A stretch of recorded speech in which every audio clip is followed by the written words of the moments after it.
Tayana saur aya. Ieu kopi cek urang dia nu teu paham, ieu teh kopi teh sae. Padahal sama salarsana sanes kieu kopi teh. Ieu teh tebih kana maksimal pangetangkeun aya sabaraha hiji. Ieu rapet ti dieu ka dieu rapet. Tah ieu hoyong maksimal teh sesah. Di dieu permasalahanna eta. Permasalahanna janten gugusan teh, genukan teh kedah stabil. Lamun kudu teu terang dikuasai kopi. Dia tuh dengan kostum yang kayak gini, pakai celana. Ya, nuki cucu kuku bantah. Arbe baru rem. Kayaknya orang nggak pernah jalan kesini lagi bang. Ayo, come on.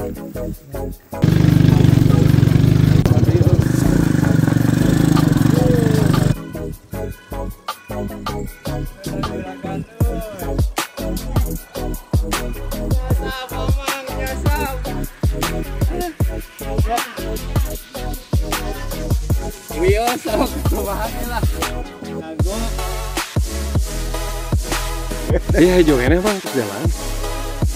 Ada kumaha tuh perebut sareng monyet. Perebut sareng monyet. Monyet ieu mah oh, mohon. Kan sataun teh ngan ieu-ieunan nu di atasan teh. Wah, ieu teh nya panen raya nya nya. Kaleresan nuju mahal deui nya nya. Ieu nih anak nu di ditu. Ieu dinten jeung Pradinten da dialajar atuh sajalmi mung ya kenging sakarung sajalmi 4 jalmi 4 karung ya makan. Lu Siap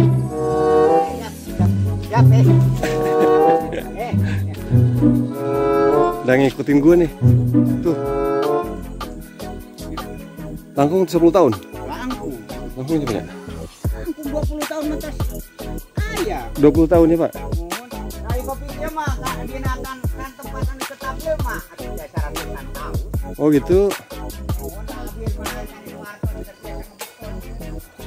Meditasi Kiang, ketemu lagi sama saya di vlog yang seadanya ini. Kali ini saya ada di daerah Pasir Rengit, Kecamatan Sariwangi, dan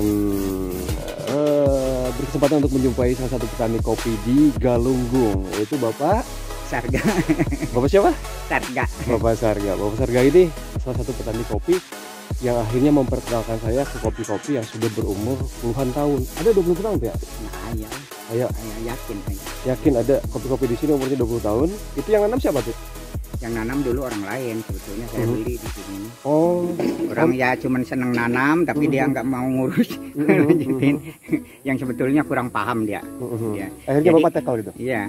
Ya akhirnya masalahnya begini, orang itu karena belum tahu bagaimana memelihara kopi, hanya sekedar dia tahu wah kopi ini bagus ya, yang sebetulnya dia belum tahu bagaimana cara meliharanya. Ya akhirnya dia itu merasa jenuh, kurang pas bagi dia, akhirnya dijual gitu. Tapi kalau Bapak cinta banget sama kopi gitu ya? Ya memang pekerjaan saya dari kecil, cuma bagaimana. Oh iya, dari kecil dulu di mana Pak? Di Lampung. Oh di Lampung, ngurus kopi juga? Ya 30 tahun di Lampung. 30 tahun di Lampung ngurus kopi ya, pantesan lah ya. Kita lihat pohon-pohonnya itu bagus ternyata, kemudian memang sengaja ya dibikin apa? Iya. Dibikin pendek ya? Iya. Itu robusta Pak ya? Iya, ini robusta ini. Robusta. Ini kawinan setekan. Setekan. Iya. Oke.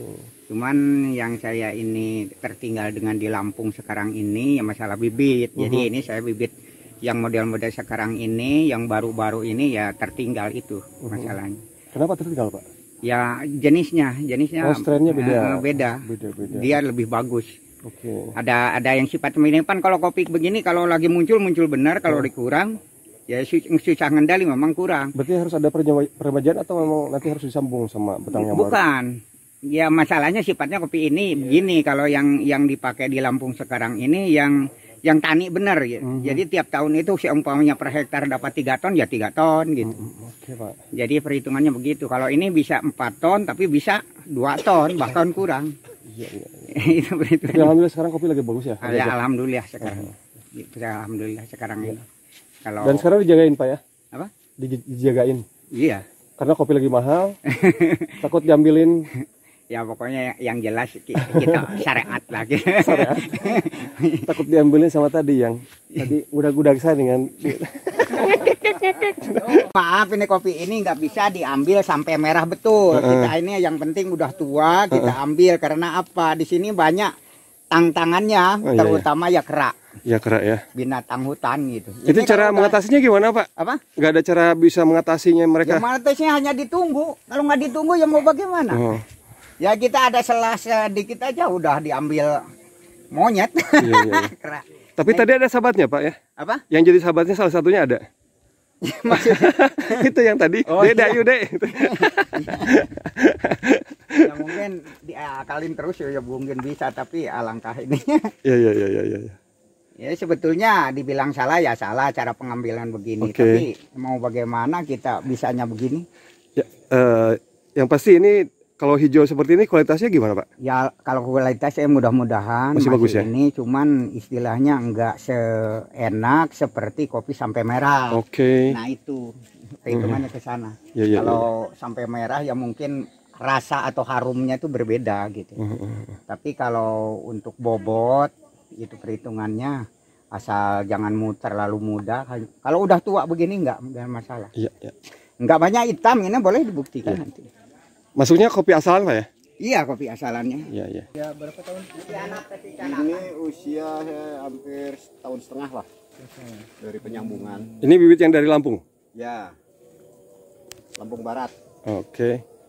Kelebihannya apa tuh Pak? Ya, Tugu Biru ini. Tugu biru. Tugu Biru. Kelebihannya gimana Pak? Ya mungkin agak tahan hama. Buahnya lebih banyak gitu? Buahnya ya bisa standar hampir. Cuman kalau Ya, perubahan yang iklim, paling utama itu dia buahnya misalnya agak kuat, iklim tetap banyak gitu, hujan lebih seandainya. tahan. Oke. Nah ini kan, ini udah berbentuk ini. Ini heran juga sekarang saya kopi ini untuk selang jadi. Jadi Biasanya ini, enggak ini. Kan? Bunga pertama biasanya enggak, ini sekarang Ini ini. Tugu Biru ini kelebihannya kayak ini. Mhm. Bunga pertama langsung jadi. Kalau Tugu Sari jarang. Oh, biasanya gugur ya kalau gitu. Nah itu, ini tahan hujan, walaupun hujan iklim banyak hujan malam banyak ini agak tahan. 5 batang bisa 1 karung Pak? Iya. Satu karung gede, Oh. bisa karung ayam, karung yang gede. Kulit itu. Ya, itu 5 batang kalau lagi. Nah ini kekalahan di sini nih. Seandainya ini salah ini, udah enggak benar. Itu daun-daunnya harus dibuang Pak? Iya, harus ambil ke sana. Oh, yang pucuk-pucuk ranting-ranting yang nggak perlu dibuang-buang gitu ya? Dibuang. Ini udah nggak bener ini. Kalau menurut ini udah kurang pas lah sekarang. Nanti dibetulin lagi gimana? Apa? Cara membetulkannya lagi gimana? Ya, membetulkannya lagi ini. Dipapas? Iya, dibuang. Ini bakal keluar tunas dari sini. Oke. Bakal keluar tunas. Nanti disortir lagi, Iya. dipotekin lagi gitu ya? Iya, bakal keluar tunas. Ya mudah sebetulnya ngerobahnya, Mudah-mudah ya. tapi harus habis musim. Cuman waktu mungkin ya Pak ya? Iya, gitu kedua-duanya harus habis musim. Habis Jadi musim. kalau sebelum beres ini nanti bisa salah. Salah motong. Kan ini nggak akan berbuah lagi tuh. Kalau ini dipotong, ini akan subur. Perhitungan ke sana. Mana iya Tugu Sari. Saya kapung kecepatan ke super. Tani kopi juga wondering dia. Ngelihat kopi-kopi di sini tuh. Keren sih. Kalau lagi normal, Nggak repot buat panen. lagi normal pertama buahan Tugu Sari nggak ada yang bisa ngelawan. Meditasi sekian. Senang banget saya bisa dipertemukan sama Bapak Cito yang merupakan aktivis kopi di Gunung Galunggung gitu loh. Nah, sekarang kan lagi nanam, bukan sekarang ya, memang dari dulu ini tanaman kopi ini udah lama banget ada di sini ya. Ya. Kopi-kopi ini ya. Jenisnya robusta Pak ya? Ini jenis robusta dari klon Tugu Sari, ya kan? Iya. Tugu Sari. Awal mulanya bibit ini dibawa dari Lampung Barat. Nah, cuman di Lampung Barat tuh untuk sekarang itu udah banyak jenis klon unggulan yang lebih unggul. Varietas yang lainnya. Ya, seperti di situ arsat, daun kecil, daun lebar. Terus ada lagi cipto. Ada lagi jenis bagio. Nah, itu yang Jenis Cito tadi ada gak?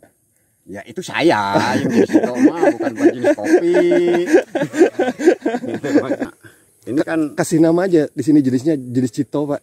jadi jangan guys, sesuai dengan bawa bibit dari awal Oke. gitu Iya, loh. iya. Jadi biar jelas nanti kalau bibit asal dari sana, orang istilahnya main dari Secara sana ke historisnya, sini, secara ya, historisnya. iya. Oh, ini bibit dari Lampung ya, Teguh Sari kan juga tahu gitu. Tadi dengar ada 20 jenis robusta. Ya mungkin saya kurang jelas, itu robusta tuh banyak jenisnya, ya itu tadi. Oh, varietasnya Bagio, gitu maksudnya. seperti lancuran itu masih kan robusta. Terus yang jenis lengkong itu masih robusta. Tugu biru masih robusta. Sekarang yang paling bagus mana? Yang paling bagus kembangan untuk Lampung Barat sekarang Arsat. Arsat. Cipto dengan Tugu biru. Nah, kenapa nama-nama orang itu jadi nama varietas? Apa mereka yang Nah, mengembang? awal mulanya dia itu entah dari mana awal mulanya jadi yang punya kebun. Misalnya kayak saya. Ini Cito. Dia ngambil bibit dari saya. Dibawa ke daerah lain misalnya, seperti di sini bawa ke Bandung atau ke Ciakar gitu ya. Nah, setelah saya dikembangkan, ternyata hasilnya lebih unggul, dari situ dikasih nama dari yang punya kebun awalnya. Oh ya, nanti kita kasih nama Cito aja kalau misalnya di sana. Kalau ini masih katakan 100% masih jenis yaitu Tugu Sari. Tugu Sari. Iya. Oke. Yang bulan puasa kemarin dikirim dari Lampung itu ada kalau 100 batang dari anak saya itu yang jenis Arsat. Oke. Lalu disambungkan. Ada berapa hektar ini Pak semuanya? Kalau luasnya hampir sekitar 4 hektaran. 4 hektaran. Bagusnya musim panas atau musim hujan? Kalau untuk Tugu Sari, satu yaitu kendalanya di iklim cuaca. Iklim cuaca. Dia bergantung pada iklim apa? Nah, harus banyak kemarau. Oh, kemarau. Apalagi ini nanti bulan 7, 8, ya mulai bulan 6, dia keluar bunga. Ya.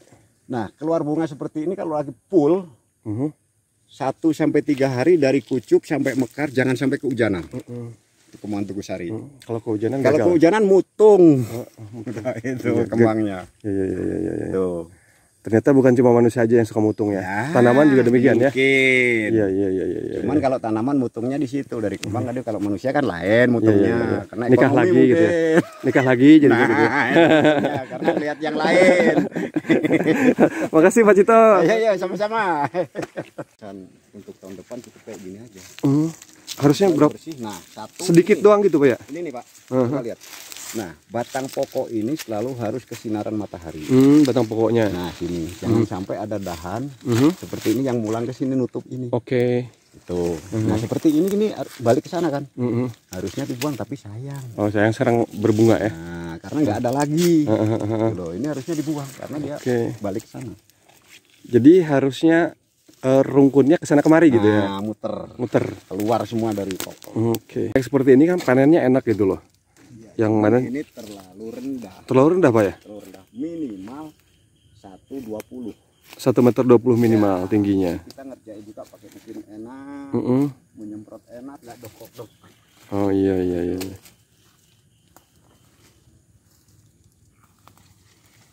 Ini yang gampang melihat.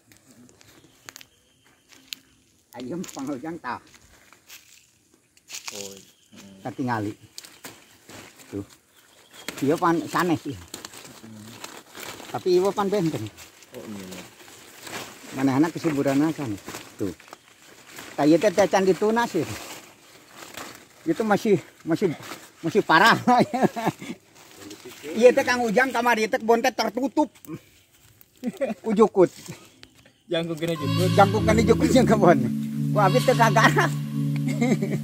Adalah sebuah hal yang menyenangkan dan juga sekaligus membanggakan ketika saya bisa bertemu dengan petani kopi yang ternyata sudah memiliki pengalaman berpuluh-puluh tahun. Selama ini saya melihat kopi-kopi di kebun kopi yang merupakan kebun kopi rintisan, katakanlah Pasir Datar atau misalnya juga Ciakar di sekitar kaki Gunung Galunggung. Tetapi beda lagi dengan Bapak yang satu ini. Sebagai petani kopi, ia menyadari pentingnya memiliki pengetahuan yang mendalam tentang budidaya kopi. Ini termasuk pemahaman tentang jenis tanaman kopi yang ditanam, apakah Arabica atau Robusta. Diketahui dari pemaparannya bahwa persyaratan tubuhnya itu harus bagaimana, teknik pemangkasannya juga, bahkan pemupukan yang tepat, serta pengendalian hama dan penyakit, sama teknik pemanenan dan juga pengolahan pasca panen. Kemampuan untuk mengelola lahan secara efisien ini sangat diperhatikan, mencakup pemilihan lokasi yang tepat, juga pengaturan pengairan gitu ya, supaya efektif, dan juga perawatan tanah yang baik untuk memastikan kondisi optimal bagi pertumbuhan tanaman kopi. Walaupun demikian, mempelajari pasar kopi kopi lokal maupun internasional, ini salah satu hal yang juga menjadi pengalamannya Bapak Sarga. Ia membangun hubungan dengan pembeli potensial, itu penting banget buat kesuksesan jangka panjangnya. Dan dia betul-betul memahami tren pasar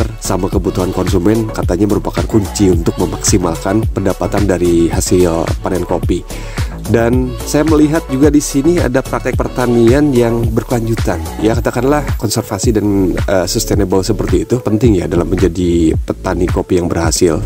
Termasuk pengelolaan limbahnya bagaimana, penggunaan pupuk organik dan juga konservasi air serta mempertahankan keanekaragaman hayati di sekitar perkebunan kopi. Kalau industri kopi kan terus berubah gitu ya, berkembang terus, dan petani kopi yang berhasil harus bersedia juga untuk terus belajar, mengadopsi praktek terbaru, teknologi dan juga inovasi dalam budidaya kopi mereka. Dengan memperhatikan banyak faktor dan punya dedikasi yang kuat terhadap kualitas dan keberlanjutan, petani kopi punya peluang yang baik buat mencapai sukses dalam industri yang kompetitif ini, dimana juga mentalitas sama kejiwaan petani kopi merupakan faktor krusial dalam sukses mereka. Misalnya petani kopi yang sering menghadapi tekanan dari faktor eksternal seperti perubahan iklim, fluktuasi harga, atau serangan hama dan penyakit, itu harus memiliki ketahanan mental yang kuat ya, tetap tenang, beradaptasi dengan perubahan yang kadang-kadang nggak terduga gitu ya. Dimana proses budidaya kopi itu kan butuh banget kesabaran karena hasil yang optimal tidak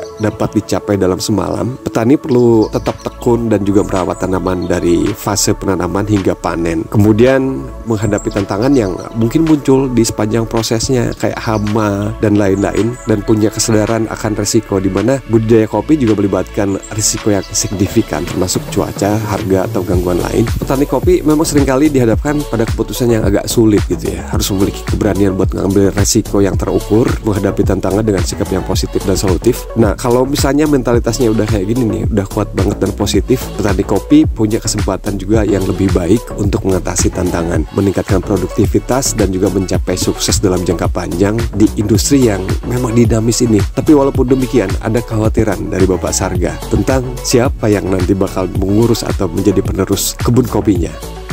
Kan meneruskan perjuangan orang tua, maksud saya begitu. Karena sekarang jarang ya orang yang tertarik sama perkebunan gini. Ya jarang sekali, anak sekarang kan bagaimana itunya kesenangannya.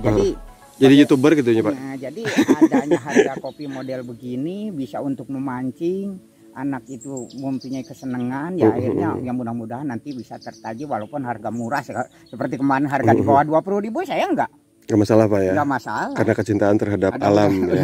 Kecintaan kita mah udah enggak masalah. Penghasilan nggak sesuai, nggak diusahakan seperti dari kemarin, ya nggak ngeper gitu. Jadi berjuang supaya anak itu ada keinginan meneruskan orang tua, ya nyari upahan hanya sekedar ke pabrik malah masih kalah lah dari kebun kopi kalau mau bener ngurus kebun kopinya. Iya betul Pak ya. Ya kalau ke pabrik biasa, tapi kalau memang jadi jutawan ya percaya saya. Kalau hanya sekedar orang jadi pekerja kerasnya mah apa kata saya, mendingan di perkebunan. Betul Pak, betul. Itu menurut saya gitu. Tapi menurut saya kalau masalah itu. Nah, itu permasalahannya itu. Jadi di sini ini ya yang ini ceritanya begitu. Nah, seperti ini nih kopi. Nah, ini seperti begini. Ini udah nggak bener. Iya. Ini jelas nggak benar. Kuning Pak. Iya. Jadi harusnya begini. Ini dibuangin semua, bersihin semua model gini. Ini bisa ketemu. Tapi nanti bisa berbagi ilmunya Pak, karena saya lihat ini cukup bagus juga sih cara pengolahannya Pak ya. Insya Allah. Saya itu ada pinginnya memang masuk daerah situ, masuk daerah Gentong saya pingin. Iya.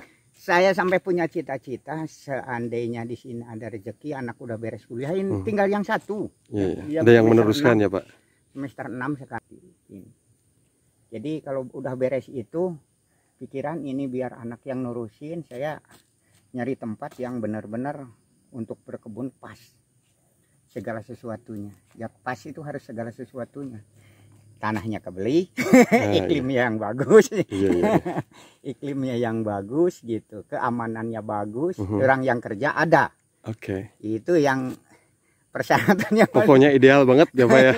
Jadi kalau keamanannya jelek ya, walaupun rezekinya percuma. Iya. Ya perhitungan saya begitu. Kopi Galunggung. Mantap.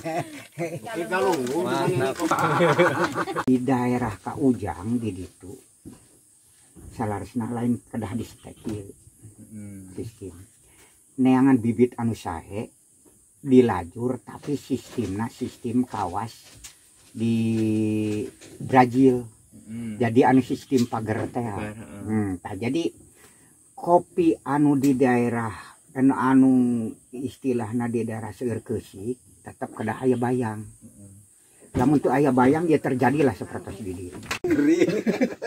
Iya sabatang Pak untuk mampu 1/2 kilo ya. Penghasilanan. Tapi upami anu maksimal, anu normal seperti di Lampung anu pemeliharaan benar-benar maksimal, cara pemeliharaan penunasan, penyiangan, pemupukan stabil. Satu batang itu pasti kalau 2 kilo. 7, 8, 8, 10, 11, 12, 13, 14, 15, 16, 17, 18, 18, 20, 40. Iya, kedahna teh setidak-tidakna seperti kieu, Kak Ujang. Ieu teh masih canpul keneh wae teh. Tah kedahna teh seperti ieu tah. Cangkir si Kak Ujang tah, Kak Ujang. Tuh. Aya ieu kan mirip-mirip tuh. Tuh. Kieu. Sanes sepertos ieu. Tadi dia. Harusnya nggak ada celah Pak ya. Nah, lamun ieu bisa disebutkan bener alus. Lamun kebun geus model kieu tiap dahan. Ieu ngajamin 2 kilo per batang, seperti batangna geus 100 Asik banget ya. Kalau datang ke tempatnya petani, kalau di Galunggung itu selalu ada yang khasnya ini nih. Iya. Kita dikasih tuak. Lahang. Oh, rasanya ini masih seger. Ada karbonasinya kayak gitu kan. Baru aja turun dari pohon nau alias kawung. Nanti kita coba minum. Tuak, ini nira. Tuak itu udah difermentasi. Ini mah nggak mabuk ya. Nendang nanti. Tapi ajib ini. Ini juga ajib. Alis bisa naik turun.